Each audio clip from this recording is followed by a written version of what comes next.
তারা দেশকে না সাজিয়ে নিজেদের সাজিয়েছে। দেশের মানুষের হাতে কাজ তুলে দেওয়ার পরিবর্তে দেশের মানুষের রিজিক তারা তুলে নিয়েছে। লাখো বেকারের মিছিলে জনগণ ছিল পিষ্ট। এই সর্বনাশের জন্য বিগত সরকারই দায়ী। ২৬ ডিসেম্বর বৃহস্পতিবার সকাল ৭টায় সাতক্ষীরা খুলনা মহাসড়কের ১৮ মাইল বাজারে এক পথসভায় প্রধান অতিথির বক্তব্যে এইসব কথা বলেন বাংলাদেশ জামাতে ইসলামীর আমির শফিকুর রহমান। জামাতের আমির আরো বলেন, কেউ কেউ সুচিল সেজে জিজ্ঞেস করে তারা আগামী নির্বাচনে আসবে কিনা। আমি বলি, যারা গণহত্যা করেছে, দেশের মানুষের কেনা অস্ত্র দিয়ে মানুষের বুকে গুলি ছুড়েছে, তারা কি এই দেশে রাজনীতি করার অধিকার রাখে?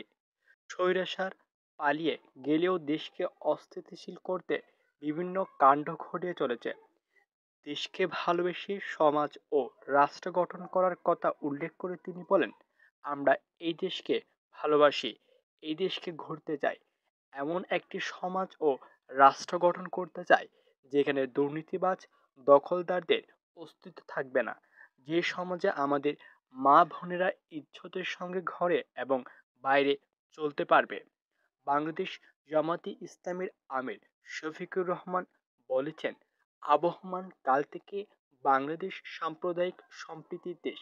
বিভিন্ন ধর্মের মানুষ এখানে মিলেমিশে বসবাস করে।